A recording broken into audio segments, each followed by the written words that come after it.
नाजरीन, आप देख रहे हैं रियासत का मशहूर व मकबूल यूट्यूब चैनल बज़्म आईना वकील साहब पोस्ट। सैयद कुदरतुल्लाह कादरी वकील साहब एक बार फिर पड़ोसी रियासत कर्नाटका के ज़िला विजयनगर हसपेट शहर से ताल्लुक़ एक अहम ख़बर के साथ आपके रूबरू हाजिर है। ख़बर ये है कि नवंबर की 1 तारीख को कर्नाटका में कर्नाटका राज्योत्सव दिनोत्सव मनाया जाता है, यानी कि राज्योत्सव डे मनाया जाता है कि कर्नाटका फॉर्मेशन डे। इस मौके पर BZ Zameer Ahmed Khan, minister for housing, minority welfare and Waqf, government of Karnataka और MLA चंपराजपेट कॉन्स्टिट्यूंसी ने फूलबन ग्रुप ऑफ स्कूल्स में मेहमान खुसूसी की हैसियत से शिरकत की। इस मौके पर उन्होंने नए तौर पर बनाई गई इमारत, जो ऑडिटोरियम है स्कूल में सर सैयद अहमद खान के नाम से रखा गया है, उसका इफ्तिताह अमल में लाया। इस मौके पर स्कूल इंतज़ामिया की जानिब से BZ ज़मीर अहमद खान को तहनीत पेश की गई।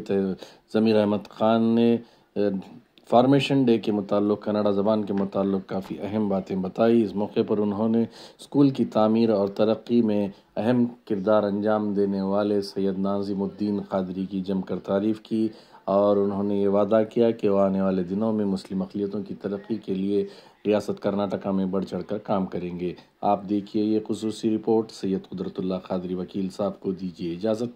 अगर आप हमारे चैनल को अब तक सब्सक्राइब नहीं किए हैं तो ज़रूर सब्सक्राइब करें, लाइक करें, शेयर करें, कमेंट करें, बेल बटन दबाना ना भूलें ताकि लेटेस्ट वीडियोस आप तक बआसानी से दस्तयाब हो सके।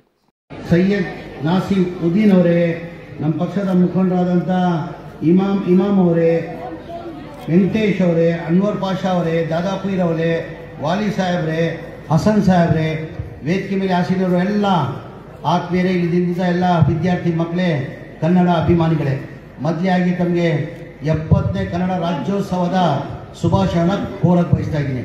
ಇವತ್ತು ಭಾಳ ಸಂತೋಷ, ಖುಷಿಯನ್ನು ತಂತು ನನಗೆ। ನಾಡಗೀತೆಯನ್ನು ನಮ್ಮ ಮುಸ್ಲಿಂ ಹೆಣ್ಮಕ್ಳು ತುಂಬ ಚೆನ್ನಾಗಿ ಆಡಿದ್ದಾರೆ, ತುಂಬ ಅಂದರೆ ತುಂಬ ಚೆನ್ನಾಗಿ ಆಡಿದ್ದಾರೆ। ಅವ್ರ ಹೃದಯದಿಂದ ಧನ್ಯವಾದಗಳು ಸಲ್ಲಿಸಕ್ಕೆ ಬಯಸ್ತೀನಿ। ಕರ್ನಾಟಕ ರಾಜ್ಯೋತ್ಸವ ಅಂದರೆ ತಮಗೆಲ್ಲ ಗೊತ್ತೇ ಇರ್ಬೋದು, ಭಾಳಷ್ಟು ಹಬ್ಬಗಳು ಬರ್ತದೆ, ಬೇರೆ ಬೇರೆ ಸಮಾಜದಲ್ಲಿ ಅವ್ರವ್ರ ಜಾತಿಯಲ್ಲಿ ಭಾಳಷ್ಟು ಹಬ್ಬಗಳು ಬರ್ತದೆ। ಅಂದರೆ ನಾವು ಕರ್ನಾಟಕ ರಾಜ್ಯೋತ್ಸವ ಅಂದರೆ ಎಲ್ಲ ಸಮಾಜದವರ್ಗವ್ರಿಗೂ ಒಂಥರ ನಾಡು ಹಬ್ಬ ಇದ್ದಂಗೆ। ನಾಡು ಹಬ್ಬ, ಬೇರೆ ಹಬ್ಬಗಳು ಎಷ್ಟು ದಿನ ಆಚರಿಸ್ತೀವಿ ನಾವು? 1 ದಿನ 2 ದಿನದಿಂದ ಹೆಚ್ಚಾಗಿ ಯಾವ ಹಬ್ಬನೂ ಆಚರಿಸಲ್ಲ ನಾವು। ಈ ಕರ್ನಾಟಕ ರಾಜ್ಯೋತ್ಸವ ಹಬ್ಬ 12 ತಿಂಗಳಲ್ಲಿ 11 ತಿಂಗಳದ್ದು ಯಾವುದನ್ನ ಹಬ್ಬ ಆಚರಿಸ್ತೀವಿ ಅಂದರೆ ಅದು ಕನ್ನಡ ರಾಜ್ಯೋತ್ಸವ ಹಬ್ಬನ ನಾವು ಆಚರಿಸ್ತಾ ಇದ್ದೀವಿ। ಮೊದಲಾಗಿ ಇನ್ನೊಂದು ಬಾರಿ ತಮಗೆ ಕನ್ನಡ ರಾಜ್ಯೋತ್ಸವದ ಶುಭಾಶಯನ ಕೋರಿ ಇವತ್ತು ಭಾಳ ಸಂತೋಷದಿಂದ ನಾನು ಈ ಕ್ಯಾಂಪಸ್ಗೆ ನಾನು ಬಂದಿದ್ದೀನಿ। ನಾನು ಭಾಳ ದಿನದಿಂದ ಇಮಾಮ್ ಅವ್ರು ಹೇಳ್ತಾ ಇದ್ರು, ಒಂದು ಸತಿ ಕ್ಯಾಂಪಸ್ಗೆ ಇದು ಸೈಯದ್ ನಿಜಾಮುದ್ದೀನ್ ಅವರು ಭಾಳ ತುಂಬ ಒಳ್ಳೆ ಕೆಲಸ ಏನೋ ಏನಂತಾರೆ ಫೂಲ್ ಬಂದ್ ಅಂತ ಒಂದು ಕ್ಯಾಂಪಸನ್ನು ಮಾಡಿ ತುಂಬ ಚೆನ್ನಾಗಿ ನಡೆಸ್ತಾ ಇದ್ದಾರೆ। ಒಂದು ಬಾರಿ ಭೇಟಿ ಕೊಡಬೇಕು, ಒಳ್ಳೆ ಎಜುಕೇಷನನ್ನು ಕೊಡ್ತಾ ಇದ್ದಾರೆ ಅಂತ।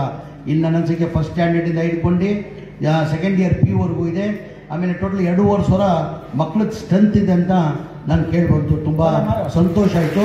ಇವತ್ತು ವಿದ್ಯಾಭ್ಯಾಸ ಇಲ್ಲಾಂದರೆ ನಾವು ಏನು ಮಾಡೋಕ್ಕೆ ಸಾಧ್ಯ ಆಗಲ್ಲ। ನಾವು ಭಾಳಷ್ಟು ಅಲ್ಪಸಂಖ್ಯಾತರಲ್ಲಿ ಭಾಳಷ್ಟು ನಾವು ವಿದ್ಯಾಭ್ಯಾಸದಲ್ಲಿ ಭಾಳ ಹಿಂದೆ ಇದ್ದೀವಿ ನಾವು।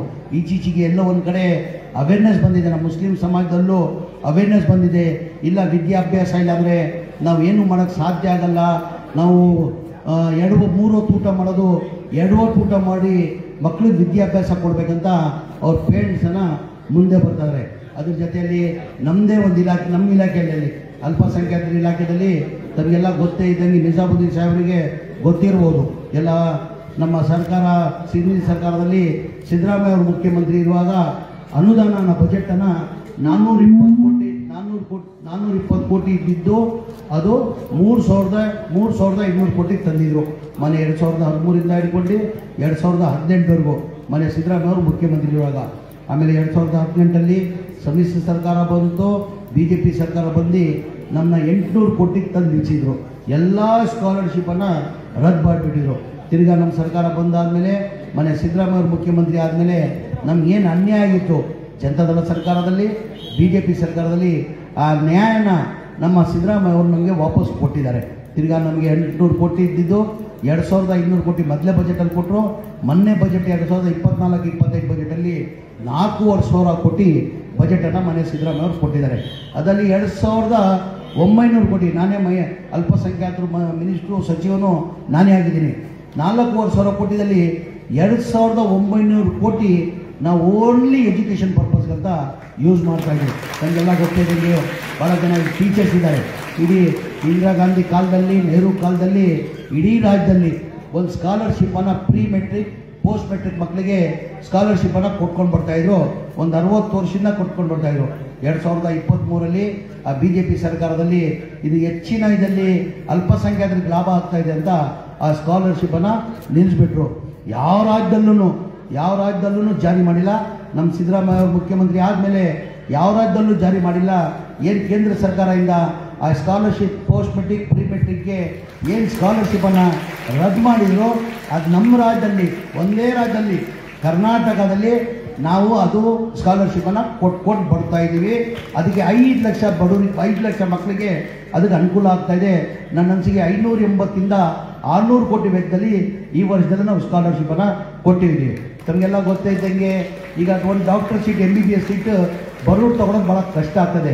ಒಂದು MBBS ಸೀಟ್ ತೊಗೊಳ್ಬೇಕಾದ್ರೆ ಕನಿಷ್ಠ 1 ಕೋಟಿಯಿಂದ ಕಡಿಮೆ ಡೊನೇಷನ್ ಇಲ್ಲ. ತಮಗೆಲ್ಲ ಗೊತ್ತಿರೋದೇ ವಿಚಾರ. ಬಡವ್ರು ಎಲ್ಲಿಂದ 1 ಕೋಟಿ ಕೊಟ್ಟು ಸೀಟ್ ತೊಗೊಳಕ್ಕಾಗ್ತದೆ? ಆ ಕಾರಣಕ್ಕೆ ಭಾಳ ಜನ ಮಕ್ಕಳು ಡ್ರಾಪ್ ಔಟ್ ಆಗ್ತಾಯಿದ್ರು. ಬಡವ್ರ ಮಕ್ಕಳು ಡ್ರಾಪ್ ಔಟ್ ಆಗ್ತಾಯಿದ್ರು. ಫ್ರೀ ಮೆಡಿಕಲ್ ಸೀಟ್ ಸಿಗ್ತದೆ. ಗೌರ್ಮೆಂಟಲ್ಲಿ CET ಪಾಸ್ ಆದರೆ ಫ್ರೀ ಮೆಡಿಕಲ್ ಸೀಟ್ ಸಿಗ್ತದೆ. ಆ ಸೀಟ್ ಸಿಕ್ಕಿದ್ರೂ ಅದೇನಾಗ್ತದೆ, ಡೊನೇಷನ್ ಇಲ್ಲ. ಅದಕ್ಕೆ ಡೊನೇಷನ್ ಏನು ಕೊಡೋಂಗಿಲ್ಲ. ಅದಕ್ಕೆ ಮಿನಿಮಮ್ ಫೀಸ್ ಅಂತ ಇರ್ತದೆ. 5 ವರ್ಷ ಕೋರ್ಸ್ ಅದು. MBBS ಮಾಡಬೇಕಾದ್ರೆ, ಒಬ್ಬ ಡಾಕ್ಟರ್ ಆಗಬೇಕಾದ್ರೆ 5 ವರ್ಷ ಕೋರ್ಸ್ ಅದು. 5 ವರ್ಷಕ್ಕಂದರೆ ವರ್ಷಕ್ಕೆ 11.5 ಲಕ್ಷ ಅಂದರೆ 5 ವರ್ಷಕ್ಕೆ 55 ಲಕ್ಷ ಆಯಿತು. ಬಡವರು ಎಲ್ಲಿಂದ ತರಕ್ಕೆ ಸಾಧ್ಯ? ಕೂಲಿ ಮಾಡೋನು, ಬೀದಿ ವ್ಯವಹಾರ ಮಾಡೋನು, ಆಟೋ ಚಾಲಕ ಇರ್ತಾನೆ, ಅವನು 55 ಲಕ್ಷ ಎಲ್ಲಿಂದ ತರಕ್ಕೆ ಸಾಧ್ಯ? 55 ಲಕ್ಷ ಇಲ್ಲದ ಕಾರಣಕ್ಕೆ ಅವನೇನು ಮಾಡ್ತಾನೆ, ಮಕ್ಕಳನ್ನ ಅಡ್ಮಿಷನ್ ಮಾಡಿಸಲ್ಲ, ಮಕ್ಕಳು ಡ್ರಾಪ್ಔಟ್ ಆಗ್ತಾಯಿದ್ರು. ಅಂಥ ಮಕ್ಕಳು ಡ್ರಾಪ್ಔಟ್ ಆಗಬಾರ್ದಂತ ನಮ್ಮ ಸರ್ಕಾರ ಬಂದಾದಮೇಲೆ, ನಾನು ಮಂತ್ರಿ ಆದಮೇಲೆ MBBS ಆ ಥರ ಮಕ್ಕಳು ಏನು 11.5 ಲಕ್ಷ ಫೀಸ್ ಕಟ್ಟಬೇಕು, ಮೈನಾರಿಟಿ ಡಿಪಾರ್ಟ್ಮೆಂಟಿಂದ 5 ಲಕ್ಷ ರೂಪಾಯಿ ನಾವು ಕೊಡ್ತಾಯಿದ್ವಿ, ಸ್ಕಾಲರ್ಶಿಪ್ಪನ್ನು ಕೊಡ್ತಾಯಿದ್ವಿ. 5 ಲಕ್ಷ. ಈ ಬಾರಿ 1,320 ಮಕ್ಕಳಿಗೆ ನಾವು ಸ್ಕಾಲರ್ಶಿಪ್ಪನ್ನು ಕೊಟ್ಟು 1,320 ಜನಕ್ಕೆ ನಾವು ಡಾಕ್ಟರ್ ಮಾಡ್ತಾಯಿದ್ವಿ. ನಾವು ನಮ್ಮ ಹೆಲ್ಪರ್ ಸೆಕ್ರೆಟರಿ ಇಲಾಖೆಯಿಂದ. ಅದ್ರ ಜೊತೆಲ್ಲ ತಮಗೆಲ್ಲ ಗೊತ್ತಿದ್ದಂಗೆ ಅಬ್ರಾಡ್ ಹೋದರೆ ಅವ್ನು ಅಬ್ರಾಡಲ್ಲಿ ಅವ್ನು ಓದ್ಕೊಂಡು ಬಂದರೆ ಅಲ್ಲಿ ಸ್ಟಡೀಸ್ 2 ಇಯರ್ಸ್ ಕೋರ್ಸ್ ಅದು. ಅಲ್ಲಿ ಹೋಗಿ ಅವ್ನು ಸ್ಟಡಿ ಮಾಡ್ತದೆ. ಇಲ್ಲಿ ಮಾಮೂಲಿಯಾಗಿ ಅವ್ನು ಸೇರಿಕೊಂಡ್ರೆ ಅವನಿಗೆ ಒಂದು 50,000ವರೆಗೂ ಸಂಬಳ ಸಿಗ್ತದೆ. ಅವ್ನ ಅಬ್ರಾಡಲ್ಲಿ ಹೋಗಿ 2 ವರ್ಷ ಕೋರ್ಸ್ ಮಾಡ್ಕೊಂಡು ಬಂದರೆ ಕನಿಷ್ಠ ಅವನಿಗೆ 1.5 ಲಕ್ಷ ರೂಪಾಯಿ ಸಂಬಳ ಸಿಗ್ತದೆ. ಆ 2 ವರ್ಷ ಕೋರ್ಸ್ ಮಾಡಬೇಕಾದ್ರೆ 30 ಲಕ್ಷ ಬೇಕು 2 ವರ್ಷಕ್ಕೆ. ಎಲ್ಲಿಂದ ಬಡವರು ತಗೊಂಡು ಬರೋಕ್ಕೆ ಸಾಧ್ಯ? ಆ ಭಾಳ ಜನ ಬಡವರು ದುಡ್ಡಿನ ಕಾರಣಕ್ಕೆ ಭಾಳ ಜನ ಮಕ್ಕಳು ಡ್ರಾಪ್ಔಟ್ ಆಗ್ತಾಯಿದ್ರು. ನಮ್ಮ ಸರ್ಕಾರ ಬಂದಾದಮೇಲೆ, ನಾನು ಮಂತ್ರಿ ಆದಮೇಲೆ ಅಂಥ ಮಕ್ಕಳು ಡ್ರಾಪ್ಔಟ್ ಆಗೋದು ಬೇಡ, ಆ ಮಕ್ಕಳು ಹೋಗಿ ಅದು ಮಕ್ಕಳು ಓದ್ಕೊಂಡು ಬರಲಿ ಅಂತ ಹೇಳ್ಬಿಟ್ಟು 30 ಲಕ್ಷ ರೂಪಾಯಿ ಸ್ಕಾಲರ್ಶಿಪ್ಪು ಅನ್ನು ಕೊಡ್ತಾಯಿದ್ವಿ. 30 ಲಕ್ಷ ರೂಪಾಯಿ 2 ವರ್ಷಕ್ಕೆ ಕೊಟ್ಟು ಸಾವಿರಾರು ಮಕ್ಕಳಿಗೆ ನಾವು ಕೊಡ್ತಾಯಿದ್ದೀವಿ. ನಮಗೆಲ್ಲ ಗೊತ್ತಿರ್ಬೋದು, ಭಾಳ ಜನ ಇಲ್ಲಿ ಟೀಚರ್ಸ್ ಇದ್ದಾರೆ. ಟೀಚರ್ಸ್ ತಾವು ನೋಡಿರ್ಬೋದು. HCAM ಎಷ್ಟು ಜನ ಬಂದಿದ್ದೀರಾ ನನಗೆ ಗೊತ್ತಿಲ್ಲ. ಮಕ್ಕಳಂತೂ ಬಂದಂಗೆ ಕಾಣಲ್ಲ. ವಿದ್ಯಾರ್ಥಿ ಮಕ್ಕಳು ತಾವು ಯಾರೋನ ಬೆಂಗಳೂರು HCAM ಬಂದಿದ್ದೀರಾ? ನೀವು ಯಾರು ಬಂದಿದ್ದೀರಾ? ಕೈ ಎತ್ತಿ. ಯಾರೂ ಹೋಗಿಲ್ಲ ಬೆಂಗಳೂರು HCAM ನೋಡಿಲ್ಲ? ನೀವು ನೋಡಿಲ್ಲ ನಮ್ಮ? ನೀವು ಟೀಚರ್ಸ್ಗಳು ಯಾರು ನೋಡಿದ್ದೀರಾ? ಎಷ್ಟು ಜನ ನೋಡಿ? 1 2 3 4 5 6 ಜನ ಇಲ್ಲಿದ್ದಾರೆ. ನನ್ನ ಅನಿಸಿಕೆ ನಮ್ಮ ರಾಜ್ಯದಲ್ಲಿಲ್ಲ, ಇಡೀ ದೇಶದಲ್ಲಿ ಎಲ್ಲೂ ಆ ಥರ HCAM ಇಲ್ಲ. ಮನೆ ಸಿದ್ದರಾಮಯ್ಯ ಅವರು ಹಿಂದಿನ ಸರ್ಕಾರದಲ್ಲಿ ಮುಖ್ಯಮಂತ್ರಿ ಇರುವಾಗ 5.5 ಎಕರೆ ಜಾಗ ಕೊಟ್ಟು 550 ಕೋಟಿ ವೆಚ್ಚದಲ್ಲಿ ಆ ಕಟ್ಟಡನ HCAMನ ಕೊಟ್ಟಿದ್ದಾರೆ ಮನೆ ಸಿದ್ದರಾಮಯ್ಯ ಮುಖ್ಯ. ನನ್ನ ಅನಿಸಿಕೆ ನಮ್ಮ ಕರ್ನಾಟಕ ಇಡೀ ದೇಶದಲ್ಲಿ ಎಲ್ಲೂ ಆ ಥರ HCAM ಇಲ್ಲ. ನಮ್ಮ ಕರ್ನಾಟಕ ರಾಜ್ಯದಲ್ಲಿರೋದು. ನಾವೇನು ಮಾಡ್ತೀವಿ, ವರ್ಷದಲ್ಲಿ 12 ತಿಂಗಳಲ್ಲಿ 1 ತಿಂಗಳು ಹತ್ತು ಸೀಸನ್ ಇರ್ತದೆ. ಅದಾದಮೇಲೆ 11 ತಿಂಗಳು ನಾವು ಬಂದ್ ಮಾಡಿ ಇಟ್ಟಿರ್ತೀವಿ. ಅದಕ್ಕೆ ನನ್ನ ಸರ್ಕಾರ ಬಂದಾದಮೇಲೆ ನಾವು ಏನು ಮಾಡೋದಿದು, ಹೆಂಗಿದು ಯೂಸ್ ತರೋದಂತ ಹೇಳ್ಬಿಟ್ಟು ಸೈಯದ್ ನಿಜಾಮುದ್ದೀನ್ ಸರ್ ಏನು ಮಾಡಬೇಕಿದು? 11 ವರ್ಷ ನಾವು ಬಂದಿರ್ತೀವಿ, ಬರೀ 1 ತಿಂಗಳು ನಾವು HCAMಗೆ ಯೂಸ್ ಮಾಡ್ತೀವಿ. ಮಿಕ್ಕಿದ 11 ದಿನ ಬಂದಿರ್ತದದು. ತಿರ್ಗಾ ಅದು ಚಾಲು ಮಾಡಬೇಕಾದ್ರೆ ಕನಿಷ್ಠ 60 ಇಂದ 70 ಲಕ್ಷ ರೂಪಾಯಿ ಖರ್ಚು ಮಾಡಬೇಕಾಗ್ತದೆ ಆಕ್ಟಿವಿಟೀಸ್ ತರಬೇಕಾದ್ರೆ. ಆ ಹಿನ್ನೆಲೆಯಲ್ಲಿ ನಾನು, ನಸೀರ್ ಅಹಮದ್ ಸಾಹೇಬರು, ಜಬ್ಬಾರ್ ಸಾಹೇಬರು, ಅನ್ವರ್ ಸಾಹೇಬರು ಎಲ್ಲ ನಮ್ಮ ಮುಖಂಡರೆಲ್ಲ ಕೂತ್ಕೊಂಡು, ಹಾರಿಸ್ ಸಾಹೇಬರು ಎಲ್ಲ ಕೂತ್ಕೊಂಡು ನಾವು ತೀರ್ಮಾನ ಮಾಡಿದ್ವಿ. ಸರ್ ಇದು 11 ತಿಂಗಳು ಬಂದಿರ್ತದೆ, ಇದಕ್ಕೆ ಏನಾರ ಆಕ್ಟಿವಿಟೀಸ್ ಮಾಡಬೇಕು, ಇದಕ್ಕೆ ಏನು ಮಾಡ್ಬೋದು ಅಂತ ಹೇಳ್ಬಿಟ್ಟು ಎಲ್ಲ ಕೂತ್ಕೊಂಡು ಚರ್ಚೆ ಮಾಡಿ ಏನಕ್ಕೆ ಇಲ್ಲಿ IAS IPS KS coaching centre ಆಗ್ಬಾರ್ದಂತ ಹೋದ ವರ್ಷದಲ್ಲಿ 400 ಜನ ಆಯ್ಕೆ ಮಾಡ್ಕೊಂಡು ನಾವು ಕೋಚಿಂಗ್ ಸೆಂಟರ್ ಆಗಿ ಇವತ್ತು ತುಂಬ ಖುಷಿ ಆಗ್ತಾ ಇದೆ. ನನಗೆ ಹೇಳಕ್ಕೆ ಸಂತೋಷ ಆಗ್ತದೆ. ಅದನ್ನು 105 ಮಕ್ಕಳು ಗೌರ್ಮೆಂಟ್ ಡಿಪಾರ್ಟ್ಮೆಂಟ್ಗೆ ಆಯ್ಕೆ ಆಗಿದ್ದಾರೆ. ಅದರಲ್ಲಿ 69 ಜನ ಪೊಲೀಸ್ ಡಿಪಾರ್ಟ್ಮೆಂಟ್ಗೆ, 69 ಜನ ಪೊಲೀಸ್ ಡಿಪಾರ್ಟ್ಮೆಂಟಲ್ಲಿ 11 ಜನ ಸಬ್ ಇನ್ಸ್ಪೆಕ್ಟರ್ ಆಗಿದ್ದಾರೆ. ತಮಗೆಲ್ಲ ಗೊತ್ತಿದ್ದಂಗೆ ಒಂದ್ಸತಿ ಒಂದು ಸಬ್ ಇನ್ಸ್ಪೆಕ್ಟರ್ ಆದರೆ ಅವ್ನು ರಿಟೈರ್ಡ್ ಆಗೋವರೆಗೂ ಅಡಿಷನಲ್ SP ಆಗಿ ರಿಟೈರ್ಡ್ ಆಗ್ತದೆ. 33 ವರ್ಷದ ಸರ್ವಿಸಲ್ಲಿ ಅಡಿಷನಲ್ SP ಆಗಿ ರಿಟೈರ್ಡ್ ಆಗ್ತದೆ. ಹೆಡ್ ಕಾನ್ಸ್ಟೇಬಲ್ಗಳು 57 ಜನ ಆಯ್ಕೆ ಆಗಿದ್ದಾರೆ. 57 ಜನ ಹೆಡ್ ಕಾನ್ಸ್ಟೇಬಲ್ಗಳು ಆಯ್ಕೆ ಆದರೆ ಅದು ರಿಟೈರ್ಮೆಂಟ್ 33 ವರ್ಷಕ್ಕೆ ಅವ್ರು ಇನ್ಸ್ಪೆಕ್ಟರ್ ಆಗಿ ರಿಟೈರ್ಡ್ ಆಗ್ತಾರೆ. ಆ ಥರ ರೆವೆನ್ಯೂ ಡಿಪಾರ್ಟ್ಮೆಂಟಲ್ಲಿ 5 ಜನ, ಫೈನಾನ್ಸ್ ಡಿಪಾರ್ಟ್ಮೆಂಟಲ್ಲಿ 3 ಜನ, ಬ್ಯಾಂಕಲ್ಲಿ 1, ಆ ಥರ ಟೋಟಲ್ ಆಗಿ 105 ಜನ ಅಲ್ಲಿ ಸರ್ಕಾರಕ್ಕೆ ಇದಾಗಿದ್ದಾರೆ, ಆಯ್ಕೆ ಆಗಿದ್ದಾರೆ. ಅಂದರೆ ತುಂಬ ಸಂತೋಷ ಬಂದಿಟ್ಟಿದ್ದು. ತಿರ್ಗಾ ಈಗ 400 ಮಕ್ಕಳನ್ನ ಕರೆಸಿ 3 ಮಕ್ಕಳು ಪ್ರಿಲಿಮ್ಸ್ ಎಕ್ಸಾಮ್ ಅಂತೀವಿ ನಾವು IASದು ಕೊಡ್ತಾ ಇದ್ದಾರೆ. ಅವರು ಆಯ್ಕೆ ಆಗ್ತಾರಂತ ನನ್ನ ವಿಶ್ವಾಸ ಇದೆ. ಹಾಗಾಗಿ ನಮ್ಮ ಸರ್ಕಾರ ಬಂದಾದ್ಮೇಲೆ ನಾವು ಜಾಸ್ತಿ ಆದ್ಯತೆ ವಿದ್ಯಾಭ್ಯಾಸಕ್ಕೆ ಕೊಡ್ತಾ ಇದ್ದೀವಿ. ಏನಕ್ಕೆ ವಿದ್ಯಾಭ್ಯಾಸ ಇಲ್ಲಾಂದರೆ ಯಾರು ಏನು ಸಾಧನೆ ಮಾಡೋಕ್ಕೆ ಸಾಧ್ಯ ಆಗಲ್ಲ. ಅದೊಂಥರ ದೊಡ್ಡ ಹತ್ಯಾರ ಇದ್ದಂಗೆ ನಮಗೆ. ವಿದ್ಯಾಭ್ಯಾಸ ಇದ್ದರೆ ಅದು ದೊಡ್ಡ ಹತ್ಯಾರ. ವಿದ್ಯಾರ್ಥಿ ಮಕ್ಕಳನ್ನು ನಾನು ಮನವಿ ಮಾಡ್ತೀನಿ, ದಯಮಾಡಿ ಓದೋದ ಕಡೆ ಗಮನ ಕೊಡಬೇಕಂತ. ಸ್ಪೆಷಲಿ ಟೀಚರ್ಸ್ ಇದ್ದಾರೆ. ಟೀಚರ್ಸ್ ನಿಮ್ಮ ಕೈಯಲ್ಲಿ ಭವಿಷ್ಯ ಇರೋದು. ಮಕ್ಕಳ ಭವಿಷ್ಯ ಯಾರ ಕೈ ಇದೆ? ತಂದೆ ತಾಯಿ ನಂಬಿಟ್ಟು ಪಾಪ ನಿಮ್ಮ ತಾವು ಕಳಿಸ್ತಾರೆ. ಈ ವಿದ್ಯಾರ್ಥಿ ಮಕ್ಕಳು ನಿಮ್ಮ ಪಾಲಿಗೆ ಬಂದಿದ್ದಾರೆ. ಅವ್ರು ಇವತ್ತು ಎಲ್ಲ ವಿದ್ಯಾರ್ಥಿಗಳು ನಿಮ್ಮ ಕೈಯಲ್ಲಿ ಇರ್ತಾರೆ ಟೀಚರ್. ಉದಾಹರಣೆ ನಾನು ಹೇಳ್ತೀನಿ, ನಾನು ಬೆಂಗಳೂರಲ್ಲಿ ಹೋಲಿ ಸೆಂಟ್ ಸ್ಕೂಲ್ ಅಂತ ಇತ್ತು, ಹೋಲಿ ಸೆಂಟ್ ಕಾನ್ವೆಂಟ್ ಸ್ಕೂಲ್ ಅಂತ ಇತ್ತು, ಗೌಸಿಯಾ ಟೀಚರ್ ಅಂತ ಇತ್ತು. ಆ ಗೌಸಿಯಾ ಟೀಚರ್ ತಾಯಿ ಹೆಂಗೆ ಪ್ರೀತಿಯಿಂದ ನಮ್ಮ ನೋಡ್ತಾರೆ, ಅದೇ ಥರ ಆ ಟೀಚರ್ ನಮ್ಮ ಪ್ರೀತಿಯಿಂದ ನೋಡಿ ನಮಗೆ ಮಟ್ಟಿಗೆ ಇವತ್ತು ಬೆಳೆಸಿದ್ದಾರೆ. ಅದೇ ಟೀಚರ್ ಕೈಲಿರ್ತಾರೆ. ನಿಮ್ಮ ಮಕ್ಕಳ ಥರ ನೋಡ್ಕೊಂಡಿವರು ವಿದ್ಯಾಭ್ಯಾಸ ಕೊಡೋದು ನಿಮ್ಮ ಕರ್ತವ್ಯ, ನಿಮ್ಮ ಧರ್ಮ. ಇವತ್ತು ನೋಡಿ, ನಾನು ಇಷ್ಟು 5 ಬಾರಿ MLA ಆಗಿ 3 ಬಾರಿ ಮಂತ್ರಿಯಾಗಿ ನಿಮ್ಮ ಮುಂದೆ ನಿಂತಿದ್ದೆ ಅಂದರೆ ಆ ಟೀಚರ್ಸ್ ನೆನೆಸ್ಕೊಳ್ತೀನಿ. ಅಂದರೆ ಈ ಮಕ್ಕಳು ಯಾರನ್ನ ಮಟ್ಟಿಗೆ ರೀಚ್ ಆಗ್ತಾರೆ. ಹಣೆ ಬರೋಬರೇನೋ ಅಲ್ಲ ದೇವರು, ನಾವು ಯಾರೂ ಬರೋಕ್ಕಾಗಲ್ಲ. ಯಾವ ಮಕ್ಕಳು ಏನು ಬೇಕಾದಾಗ್ಬೋದು.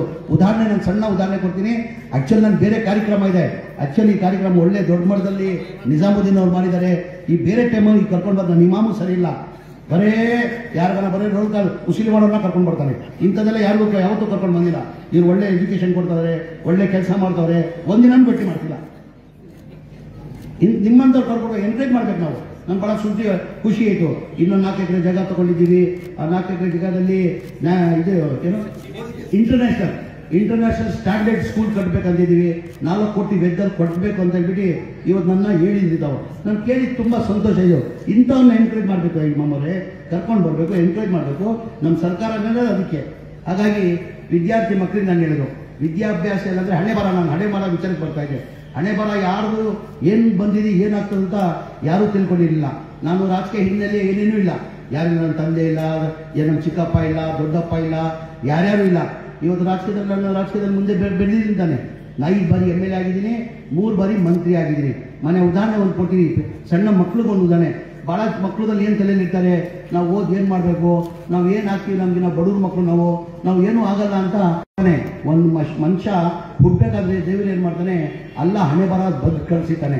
ನೀನು ನಿಂತಾದೆ, ನೀನು ಹಿಂಗೆ ಆಗಬೇಕು, ನೀನು ಇಂಥ ದಿನ ಸೌ ಅಂತ ದೇವ್ರ ಹಣೆ ಬರ ಬರ್ದಿದ್ದಾನೆ. ಉದಾಹರಣೆ, ಸಣ್ಣ ಉದಾಹರಣೆ, ಮಾನ್ಯ ಪ್ರಧಾನಮಂತ್ರಿಗಳು ನನ್ನ ರಾಜಕಾರಣಿಗೆ ಒಬ್ಬ ರಾಜಕೀಯ ಗುರು ಅಂತ ಇರ್ತಾರೆ.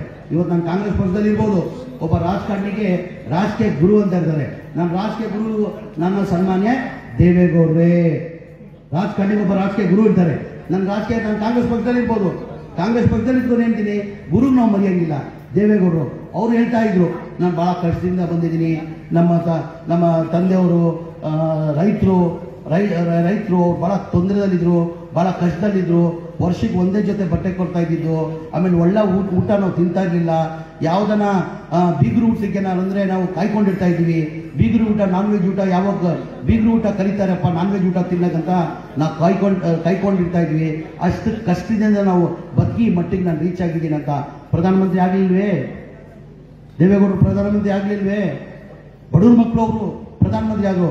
ಇದೇ ನಮ್ಮ ದೇಶದ ಇವತ್ತು ಪ್ರಧಾನಮಂತ್ರಿ ಇದ್ದಾರೆ ನರೇಂದ್ರ ಮೋದಿ ಅವರು. ಎಲ್ಲಿದ್ದೋದು? ರೈಲ್ವೆ ಸ್ಟೇಷನಲ್ಲಿ ಚಾಯಖಾನೆ ಮಾಡ್ಕೊಂಡಿದ್ದು. ಇವತ್ತು ಏನಾಗಿದ್ದಾರೆ? ದೇಶದ ಪ್ರಧಾನಮಂತ್ರಿ ಆಗಿಲ್ವಾ? ಅಂದರೆ ಯಾರು ಏನು ಬೇಕಾದರೆ ಆಗ್ಬೋದು.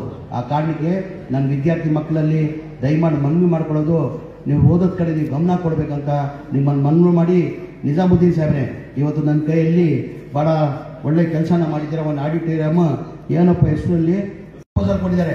ಇದಕ್ಕೆ ದುಡ್ಡು ಕೊಡಬೇಕೋ ಬೇಡವೋ ಏನ್ರಿ? ಕೊಡಬೇಕಾದ್ರೆ ಇದು ಒಳ್ಳೆ ಅಲ್ಲ. ಏನಕ್ಕೆ ಕೊಡ್ತಾ ಇದ್ದೀವಿ ಅಂದರೆ ಎಲ್ಲ ಕಡೆ ನಾನು ಕೊಡಲ್ಲ. ಇಂಥದ್ದು ಹೋಗಿ ನೋಡ್ತೀವಿ. ಇವತ್ತು ಭಾಳ ಸಂತೋಷ ಖುಷಿ ಆಯಿತು. ಇನ್ನೊಂದು ಆ್ಯನ್ಯುವಲ್ ಡೇ ಒಂದು ಕೆಲಸ ಮಾಡಿ ಯಾವಾಗನ್ನ ನಾನು ನಿದ್ದೆ ಮಾಡ್ತೀನಿ ಬೇಕು.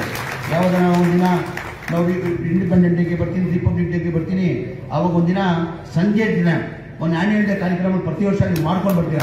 ಆ್ಯನ್ಯುವಲ್ ಡೇ ಕಾರ್ಯಕ್ರಮ ನೀವು ಮಾಡಿ, ಇಂಡಿಪೆಂಡೆಂಟ್ ಡೇನೋ ರಿಪಬ್ಲಿಕ್ ಡೇನೋ ಯಾವಾಗ ಒಂದಿನ ಮಾಡಿ ಆರಾಮಾಗಿ ನಿಮ್ಮ ಜೊತೆ ಇದ್ದು ಒಂದು 3 hours ಮಕ್ಕಳ ಜೊತೆ ಸಾಯಂಕಾಲ ಇರ್ತೀನಿ. 6 ಗಂಟೆಗೆ ಬಂದರೆ 9 ಗಂಟೆವರೆಗೂ ನಿಮ್ಮ ಜೊತೆ ಇರ್ತೀನಿ. ಇವತ್ತು ಇದಕ್ಕೆ ನಿಜಾಮುದ್ದೀನ್ಗೆ ಪಾಪ ಒಳ್ಳೆ ಕೆಲಸಕ್ಕಿದ್ದು, ಅವ್ರೇನು ಸ್ವಂತ ಕೆಲಸಕ್ಕೆ ಅಂತ ಏನೂ ಕೇಳ್ತಾ ಇಲ್ಲ. ನಿಜಾಮುದ್ದೀನ್ ಅವರು ಒಳ್ಳೆ ಕೆಲಸಕ್ಕೆ ಇವತ್ತು ಕೇಳಿದ್ದಾರೆ. 4 ಕೋಟಿ ಪ್ರಪೋಸಲ್ ಕೊಟ್ಟಿದ್ದಾರೆ. VDP ಅಂತ ಇರ್ತದೆ, ಅದು ನನ್ನ ವ್ಯಕ್ತಿಗೆ ಇರ್ತದೆ. ನಾನು ಯಾವುದಾರ ಇಂಥ ಎಜುಕೇಷನ್ ಇದಕ್ಕೆ ಯಾರು ಬೇಕಾದ್ರೂ ಕೊಡ್ಬೋದು. ಇದಕ್ಕೆ ನಾನು 2 ಕೋಟಿ ದುಡ್ಡನ್ನು ಕೊಡ್ತೀನಿ.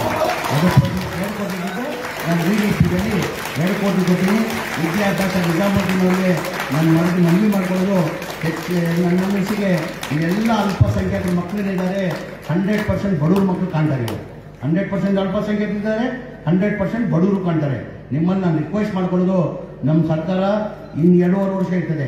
ಇನ್ನು ಮುಂದೇನೂ ಕಾಂಗ್ರೆಸ್ ಸರ್ಕಾರನೇ ಬರೋದು, ಕಾಂಗ್ರೆಸ್ ಸರ್ಕಾರನೇ ಬರೋದು. ಯಾರು ಏನಾದ್ರು ಹೇಳಿ ನಿಮ್ಗೊಂದು ಮನವಿ ನಾನು ಮಾಡಿ. ಈಗ ಕಾಲೇಜ್ ಮಾಡಬೇಕು ಅಷ್ಟು ಸುಲಭ ಇಲ್ಲ. ಸ್ವಲ್ಪ ರೀಸನಬಲ್ ಯಾರೋ ಬಡವ್ರು ತಗೊಂಡು ದುಡ್ಡಿರಲ್ಲ ಅಂಥವ್ರು ದಯಮಾಡಿ ಬಲವಂತ ಮಾಡಬೇಡಿ. ನೀವು ಮಾಡಲ್ಲ ಅಂತ ಕೇಳಿದ್ದೀನಿ ನಾನು. ಇನ್ನೊಂದು ಬಾರಿ ನಾನು ರಿಕ್ವೆಸ್ಟ್ ಮಾಡ್ತೀನಿ. ಅದು ಕೇಳಿದ್ದೀನಿ ನಾನು, ಮಾಡಲ್ಲ ಅಂತ ಕೇಳಿದ್ದೀನಿ. ಇನ್ನು ಮುಂದೇನು ದಯಮಾಡಿ ಮಾಡಬೇಡಿ. ಪಾಪ ಬಡವರು ಪಾಪ ಕಷ್ಟ ಆಗ್ತದೆ. ಅದಕ್ಕೆ ನಾನೇನು ನೋಡ್ತಾ ಇದ್ದಿಲ್ಲ. ಈಗ ನಮ್ಮ ಅಲ್ಪಸಂಖ್ಯಾತರು ಮೈನಾರಿಟಿ ಏನು ಮೊರಾರ್ಜಿ ದೇಸಾಯಿ, ಅಬ್ದುಲ್ ಕಲಾಂ ಆಜಾದ್ ಇತ್ತು ಸ್ಕೂಲ್ಗಳು ಸ್ಟ್ರೆಂತ್ ಇದ್ದಿದ್ದು ನಮ್ಮದು 1,02,023ವರೆಗೂ ನಾನು ಬರೋಕ್ಕೆ ಮುಂಚೆ. ಈಗ ಸ್ಟ್ರೆಂತ್ ಎಷ್ಟಾಗಿದೆ ಹೇಳಮ್ಮ? 1-2 ವರ್ಷದಲ್ಲಿ ಎಷ್ಟಂತ ಆಗಿದೆ? 2,20,000 ಇಷ್ಟಾಗಿದೆ. ಏಕೆಂದರೆ ಎಲ್ಲ ಕಡೆ ನಾವು ಅವೇರ್ನೆಸ್ ತರ್ತಾ ಇದ್ದೀನಿ, ಎಲ್ಲೋದ್ರೂ ಅವೇರ್ನೆಸ್ ತರ್ತಾ ಇದ್ದೀನಿ. ವಿದ್ಯಾಭ್ಯಾಸ ಅಂದರೆ ಏನು ಮಾಡೋಕ್ಕಾಗಲ್ಲ ಅಂತ ಹೇಳ್ಬಿಟ್ಟು ಜನ ಈಗ ಬರ್ತಾ ಇದ್ದಾರೆ. ನಾನು ಭಾಳ ಸಂತೋಷ ಖುಷಿ ಆಯಿತು. ನಿಮ್ಮ ರಿಸಲ್ಟ್ PU ಮಾಡಿದ್ದೀರಾ. ಹೋದ ವರ್ಷ ಎಷ್ಟು ರಿಸಲ್ಟ್ ಬಂದಿಲ್ಲ. ನಮ್ಮ ಅಲ್ಪಸಂಖ್ಯಾತರ ಇಲಾಖೆಯಲ್ಲಿ ಮೈನಾರಿಟಿ ಸ್ಕೂಲ್ಸಲ್ಲಿ ಮೊರಾರ್ಜಿ ದೇಸಾಯಿ, ಆಮೇಲೆ ಅಬ್ದುಲ್ ಕಲಾಂ ಆಜಾದ್ ಸ್ಕೂಲ್ ಕಾಲೇಜಸಲ್ಲಿ 2nd year PU 3 ಮೆಟ್ಲು ಇರ್ತದೆ ಮಕ್ಕಳಿಗೆ. ಏನಮ್ಮ ಟೀಚರೇ? 3 ಮೆಟ್ಲು ಮಕ್ಕಳಿಗೆ. ಯಾವ್ದು ಹೇಳಿ? ಫಸ್ಟ್ 7th standard ಪಾಸ್ ಆಗಬೇಕು, 1 ಮೆಟ್ಲು ಹತ್ತಂಗೆ. 2ನೇ ಮೆಟ್ಲು ಯಾವ್ದು ಹೇಳಿ? SLC. 3ನೇ ಮೆಟ್ಲು ಯಾವುದು? PU2. ಅದು ಮಾಡಿದ್ರೆ ಏನಾಗ್ತದೆ? ಅವನು ಇಷ್ಟ ಅದು. ಅವನು ಆಮೇಲೆ ಇಂಜಿನಿಯರ್ ಆಗ್ತಾನೋ, ಡಾಕ್ಟರ್ ಆಗ್ತಾನೋ, ಏನಾಗ್ತಾನೋ. ನನಗೆ ಈ ಬಾರಿ ನಾನು ಅವೇರ್ನೆಸ್ ತಂದು ಎಲ್ಲ ಕಡೆ ಪರ್ಸ್ನಲ್ ನಾನು ಎಲ್ಲೆಲ್ಲಿ ಯಾವ ಜಿಲ್ಲೆಗೆ ಹೋಗ್ತೀನಿ ಪರ್ಸ್ನಲ್ ನಾನು ಅಲ್ಪಸಂಖ್ಯಾತರು ಶಾಲೆಗೂ ಭೇಟಿ ಕೊಡ್ತೀನಿ, ಹಾಸ್ಟೆಲ್ಸ್ಗೂ ಭೇಟಿ ಕೊಡ್ತೀನಿ. ಆ ಕಾರಣಕ್ಕೆ ಈ ಬಾರಿ ನನಗೆ ಸಂತೋಷ ಖುಷಿ ತಂದಿರೋದಂದರೆ 2,580 ಮಕ್ಕಳಲ್ಲಿ 2,360 ಮಕ್ಕಳು PUದಲ್ಲಿ 90% ಮಾರ್ಕ್ಸ್ ತಗೊಂಡು ಪಾಸ್ ಆಗಿದ್ದಾರೆ. 90% ಮಾರ್ಕ್ಸ್ ತಗೊಂಡಿದ್ದಾರೆ. ಆ ಕಾರಣ ನಾವು ವಿದ್ಯಾಭ್ಯಾಸಕ್ಕೆ ಜಾಸ್ತಿ ಆದ್ಯತೆ ಕೊಡ್ತೇವೆ. ನೀವು ಕೊಡಿ, ನಿಮ್ಮ ಜೊತೆ ಒಳ್ಳೆ ಕೆಲಸಕ್ಕೆ ನಾವು ನಿಲ್ತೀವಿ. ಎಜುಕೇಷನ್ಗೋಸ್ಕರ ನಾವು ಏನು ಮಾಡಿಕೊಡ್ತೀನಿ. ಇದು 2 ಕೋಟಿ ನನ್ನ ಇಮಾಮ್ಗೆ ಹೇಳ್ತೀನಿ. ಒಂದಿನ ನೀವು ಬೆಂಗಳೂರು ಬಂದುಬಿಡಿ. ನೀವು ಯಾವಾಗ ನಾನು ಬೆಂಗಳೂರು ಇರೋ ಟೈಮಲ್ಲಿ ಇಮಾಮ್ ಜೊತೆ ಬಂದರೆ ಡೈರೆಕ್ಟರ್ಗೆ ನಾನು ಡೈರೆಕ್ಷನ್ ಕೊಡ್ತೀನಿ. ಸ್ವಲ್ಪ ಡಾಕ್ಯುಮೆಂಟ್ಸ್ ಮಾಡಬೇಕಾಗ್ತದೆ. ಆ ಡಾಕ್ಯುಮೆಂಟ್ಸ್ ಕೊಟ್ಟರೆ ನಾನು 2 ಕೋಟಿ ಮಾರ್ಕ್ ಕೊಟ್ಟಿದ್ದೀನಿ, 2 ಕೋಟಿ ಕೊಡ್ತೀನಿ. ಜಮೀರ್ ಅಹಮದ್ ಖಾನ್ ಅಂದರೆ ಪಠಾಣ್, ನಮ್ಮ ಮುಸಲ್ಮಾನಲ್ಲಿ ಪಠಾಣ್ ಸಮಾಜ ಇದೆ. ಅದು ಮಾರ್ಕ್ ಕೊಟ್ಟರೆ ಮಾರ್ಕ್ ತಗೊಂಡು ಮಾಡ್ಕೊತಾರೆ. ಹೌದಿಲ್ಲಮ್ಮ? ಹಾಂ, ಇವತ್ತು ಮಾರ್ಕ್ ಕೊಡ್ತಾ ಇದ್ದೀನಿ. ಇದಕ್ಕೆ ಕ್ಯಾಂಪಸ್ಗೆ 2 ಕೋಟಿ, ಹೊಸ ಇಂಟರ್ನ್ಯಾಷನಲ್ ಕ್ಯಾಂಪಸ್ಗೆ 2 ಕೋಟಿ ನನ್ನ ಕಡೆಯಿಂದ. ಸರ್ಕಾರ ಗೊತ್ತಿಲ್ಲ ಏನೋ ಹೆಚ್ಚು ಕಮ್ಮಿ ಆದರೂ ನಾನು ಸ್ವಂತ ದುಡ್ಡು ಕೊಡ್ತೀನಿ. ಹೋಗಿ ಎಲ್ಲರಿಗೂ ನಮಸ್ಕಾರ, ಜೈ ಹಿಂದ್. ಈಗ ಆಮೇಲೆ ಅಮ್ಮ ಇವತ್ತು ಒಂದಿನ ಟೀಚರ್ಸಲ್ಲಿ ಮನವಿ. ಮಕ್ಕಳಿಗೆ ಸ್ವಲ್ಪ ಕಷ್ಟ ಆಗ್ತದೆ, ಅರ್ಥ ಮಾಡ್ಕೊಳ್ತೀನಿ. ಏನಕ್ಕಂದರೆ ನಾನು ಅನುಭವಿಸ್ತಾ ಇದ್ದೀನಮ್ಮ. ನಾನು ಈಚೀಚೆಗೆ ಕನ್ನಡ ಕಲ್ತಿರೋದು. ಏನಕ್ಕಂದರೆ ನಾವು ಓದುವಾಗ ಕಾನ್ವೆಂಟ್ ಸ್ಕೂಲಲ್ಲಿ ಓದಿದ್ದು. ಅವಾಗ ಕಂಪಲ್ಸರಿ ಇಂಗ್ಲೀಷ್ ಇರಲಿಲ್ಲ. ಈಗ ಕಂಪಲ್ಸರಿ ಮಾಡಿದ್ದಾರೆ. ನಮ್ಮ ಕಾಲದಲ್ಲಿ ನಮ್ಮ ದುರದೃಷ್ಟಮ್ಮ, ಆ ಟೈಮಲ್ಲಿ ಕಂಪಲ್ಸರಿ ಇಂಗ್ಲೀಷ್ ಇರಲಿಲ್ಲ. ಈಗ ಕನ್ನಡ ಕಂಪಲ್ಸರಿ ಮಾಡಿದ್ದಾರೆ. ಮುಂಚೆ ಕಂಪಲ್ಸರಿ ಇರಲಿಲ್ಲ. ಆ ಕಾರಣಕ್ಕೆ ನಾನು ವಿದ್ಯಾಭ್ಯಾಸದಲ್ಲಿ ಇನ್ನೊಂದು ನಿಜಾಮುದ್ದೀನ್ ಅವರೇ ಇನ್ನೊಂದು ಈ ವರ್ಷ ಮಾಡ್ತೀನಿ ಅಂತ ಹೇಳಿದ್ರೆ ನಮ್ಮ ಟೀಚರ್ಸ್ಗಳು ಭಾಳ ಖುಷಿ ಪಡ್ತಾರೆ. ಈ ವರ್ಷ ನಾನು ಏನು ಮಾಡಿದೆ, ಈ ವರ್ಷದಿಂದ ನಮಗೇನ ಮದ್ರಸೆಗಳು ಜಾಸ್ತಿ ಇದೆ. ಮದ್ರಸೆಗಳಲ್ಲಿ ದೀನಿ ತಾಲೀಮ್ ಕೊಡ್ತೀವಿ, ದುನಿಯಾಯಿ ತಾಲೀಮ್ ಕೊಡಲ್ಲ. ನಾನೇನು ಮಾಡಿದೆ, ನಮ್ಮ ದೀನ್ ತಾಲೀಮ್ ಜೊತೆ ದುನಿಯಾಯಿ ತಾಲೀಮ್ ಆಗ್ಬೇಕಂತ ಹೇಳ್ಬಿಟ್ಟು 100 ಮದ್ರಸನ ಐಡೆಂಟಿಫೈ ಮಾಡೋ ಮಕ್ಕಳು ಎಲ್ಲಿ ಜಾಸ್ತಿ ಇದ್ದಾರೆ ಕೇಳ್ರ. ಆಮೇಲೆ ತಗೊಂಡಿದ್ದೀವಿ 3 ಮದ್ರಸನ ಆಯ್ಕೆ ಮಾಡ್ಕೊಂಡು 5,000 ಮಕ್ಕಳಿಗೆ ಎಷ್ಟು 5,000. ಈಗ ಮದ್ರಸದಲ್ಲಿ ಮಕ್ಳಿಗೆ ಆಚೆ ಕಳಿಸಿ, ನೀವು ಅಲ್ಪಸಂಖ್ಯಾತ ಶಾಲೆಗೆ ಕಳಿಸಿ ಓದಿಸಿ ಅಂದರೆ ಓದಿಸಲ್ಲ, ಕಳ್ಸಲ್ಲ ಅವ್ರು ಯಾರೋ. ಅದಕ್ಕೆ ನಾವೆಲ್ಲ ಕೂತ್ಕೊಂಡು ಪ್ಲಾನ್ ಮಾಡಿಬಿಟ್ಟು ಆ ಮದ್ರಸೆಯಲ್ಲೇ ಒಂದು ಟೀಚರ್ ಅಪಾಯಿಂಟ್ ಮಾಡಿದ್ದೀನಿ, ಒಂದು ಆಯಾ ಅಪಾಯಿಂಟ್ ಮಾಡಿದ್ದೀನಿ. ಆ ಸಿಸ್ಟಮ್ ಅಲ್ಲಿ ಹಾಕಿ 100 ಮದ್ರಸೆ ಆಯ್ಕೆ ಮಾಡ್ಕೊಂಡು 5,000 ಮಕ್ಕಳಿಗೆ 9ನೇ ಕ್ಲಾಸ್ ಬರೋ ವರ್ಷ 10ನೇ ಕ್ಲಾಸ್ ಎಕ್ಸಾಮ್ ಬರೆಸ್ತಾ ಇದ್ದೀನಿ. ಅನ್ನೋದ್ ಮೇಲೆ ನನಗೆ ವಿಶ್ವಾಸ ಇದೆ. 5,000 ಮಕ್ಕಳದಲ್ಲಿ SLCಯಲ್ಲಿ ಮದ್ರಸಲ್ಲಿ 4,500 ಮಕ್ಕಳು ಪಾಸ್ ಆಗ್ತಾರೆ ಅಂತ ನನಗೆ ವಿಶ್ವಾಸ ಇದೆ. ಏನಕ್ಕೆ 4,500 SLC ಪಾಸ್ ಆಗಿ ಸರ್ಟಿಫಿಕೇಟ್ ತಗೊಂಡ್ರೆ ನಾವು ಅವ್ರೇನಾಗ್ತದೆ, ಈಗ ಮಾಮೂಲಿ SLC ಸರ್ಟಿಫಿಕೇಟ್ ಇಲ್ಲ ಅಂದ್ರೆ ಅವ್ರಿಗೆ 10-12 ಸಾವಿರ ಮೇಲೆ ಸಂಬಳ ಸಿಕ್ಕಲ್ಲ. ಅಟ್ಲೀಸ್ಟ್ SLC ಆದ್ರೂ ಪಾಸ್ ಆದ್ರೆ ಅವ್ರು ಕನಿಷ್ಠ ಒಂದು 25-30 ಸಾವಿರವರೆಗೂ ಸಂಬಳ ಸಿಗ್ತದೆ. ಆ ಕಾರಣಕ್ಕೆ ನಾವು ಮದ್ರಸದಲ್ಲೂ ಅಲ್ಲೇ ಇವತ್ತು ವಿದ್ಯಾಭ್ಯಾಸ ನಾವು ಕೊಟ್ಟು 5,000 ಮಕ್ಕಳನ್ನ ಬರೋ ವರ್ಷದಲ್ಲಿ ಮೇದಲ್ಲಿ SLC ಎಕ್ಸಾಮ್ ಬರೆಸ್ತಾ ಇದ್ದೀವಿ. ನನ್ಗೆ ವಿಶ್ವಾಸ ಇದೆ ಕನಿಷ್ಠ 4,500 ಮಕ್ಕಳು SLCಯಲ್ಲಿ ಪಾಸ್ ಆಗ್ತಾರೆ ಅಂತ ವಿಶ್ವಾಸ ಇದೆ. ನಮಗೆಲ್ಲ ಒಳ್ಳೇದಾಗಲಿ ಅಂತ ಹೇಳ್ತಾ, Nizamuddin specially hands up to Nizamuddin team, ನಿಮ್ಮೆಲ್ಲ ಕಮಿಟಿ ಮೆಂಬರ್ ಸದಸ್ಯರಿಗೆ ನನ್ನ ಕೈಯಿಂದ 14 ಜನಕ್ಕೂ ಕೈ ಜೋಡಿಸಿ ಧನ್ಯವಾದಗಳು ಸಲ್ತೀವಿ. ಯಾಕಂದರೆ ಒಳ್ಳೆ ಕೆಲಸ ಮಾಡ್ತಾ ಇದ್ದೀರಾ, ಒಳ್ಳೆ ಎಜುಕೇಷನ್ ಕೊಡ್ತಾ ಇದ್ದೀರಾ. ನಿಮ್ಮ ಜೊತೆ ನಾನಿದ್ದೀನಿ, ಪರ್ಸನಲ್ ಬನ್ನಿ ಭೇಟಿ ಮಾಡಿ. ಇನ್ನೊಂದು ಸರ್ತಿ ನಾನು ಇಮಾಮ್ ಬೈತೀನಿ, ನಾನು ಇಂಥವ್ರನ್ನ ಕರ್ಕೊಂಡ್ಬರೋದು. ಇಂಥವ್ರನ್ನ ಫಸ್ಟ್ ಇಂಥವ್ರು ಮೊನ್ನೆ ಸುಣ ಅದಾಯ್ತು ಆಗಿದಾಯ್ತು ಆಯ್ತು. ಇದು ಕರ್ಕೊಂಡು ಬಂದು ನಮ್ಮ ಮುಖಂಡರಾದಂಥ ಇಮಾಮ್ ಅವ್ರಿಗೆ ಧನ್ಯವಾದಗಳು ಸಲ್ಲಿಸ್ತೀನಿ. ಒಳ್ಳೆ ಕಡೆ ಕರ್ಕೊಂಡು ಬಂದಿದ್ದೀರಾ. ಆ 2 ಕೋಟಿ ಮಾತು ಕೊಟ್ಟಿದ್ದೀನಿ, ನಿಮ್ಮ ಜವಾಬ್ದಾರಿ ಇದೆ, ಇಟ್ಕೊಳ್ಳಿ. ನಾನು ಬೆಂಗಳೂರು ಇರುವಾಗ ಬೆಂಗಳೂರು ಕರ್ಕೊಂಡು ಬನ್ನಿ, ಆ ಜೀಲಾನಿಗೆ ಭೇಟಿ ಮಾಡಿಸಿ ಸ್ವಲ್ಪ ಡಾಕ್ಯುಮೆಂಟ್ಸ್ ಕೊಡಬೇಕಂತದ್ದು ಕೊಟ್ಟರೆ 2 ಕೋಟಿ ಮಾತು ಕೊಟ್ಟಿದ್ದೀನಿ. 2 ಕೋಟಿ ಮಾತು ಕೊಟ್ಟಿದ್ದೀನಿ, ಎಲ್ಲ ಮಾಡಿ ಇನ್ನೊಂದ್ಸಲಿ ಮನವಿಯನ್ನ ಮಾಡ್ಕೊಳ್ತೀನಿ. ಮೇಷ್ಟ್ರೇ, ನೀವೇನು ಮೇಷ್ಟ್ರಿ ಇದ್ದೀರಾ, ಏನಿದ್ದೀರಾ, ಏನಾಗಿದ್ದೀರಾ? ನೋಟಿಸ್ ಕೊಡ್ರಿ ಅವ್ರಿಗೆ, ಮತ್ತೆ ನೋಟಿಸ್ ಕೊಡ್ರಿ. ಮತ್ತೆ ನಾನು ಇದ್ದಿದ್ದು ಅಲ್ಪಸಂಖ್ಯಾತ ಡಿಪಾರ್ಟ್ಮೆಂಟ್ ಇವತ್ತು ಸಸ್ಪೆಂಡ್ ಮಾಡ್ತಾ ಇದ್ದೆ ನಾನು. ಇವತ್ತು ದಿನ ಮಾತ್ರ ಕಣ್ಣ ಮಾತಾಡ್ತೀವಿ. ಇಲ್ಲ ತಪ್ಪೋ ಸರಿನೋ ನಾನು ಹೇಳ್ತಾ ಇದ್ದಮ್ಮ, ತಪ್ಪೋ ಸರಿನೋ ಮಾತಾಡ್ತಾ ಇದ್ದೆ. ಕನ್ನಡ ಕನ್ನಡ ಕನ್ನಡ ಕನ್ನಡ ಆಗ್ಬೇಕಲ್ಲ. ಆಯ್ತು ಹೇಳ್ತಾ ಎಲ್ಲರೂ ಮಕ್ಕಳು ಒಳ್ಳೇದಾಗಲಿ, ಟೀಚರ್ಸ್ ಒಳ್ಳೇದಾಗಲಿ, ಮಕ್ಕಳಿಗೆ ಒಳ್ಳೆ ವಿದ್ಯಾಭ್ಯಾಸ ಕೊಡ್ಬೇಕಂತ ನಿಮ್ಮಲ್ಲಿ ಕೈ ಜೋಡಿಸಿ ಮನವಿ ಮಾಡ್ಕೊಂಡು ನಾನು ಮಾತು ಮುಗಿಸ್ತೀನಿ. ಜೈ ಹಿಂದ್, ಜೈ ಕರ್ನಾಟಕ, ಜೈ ಕರ್ನಾಟಕ.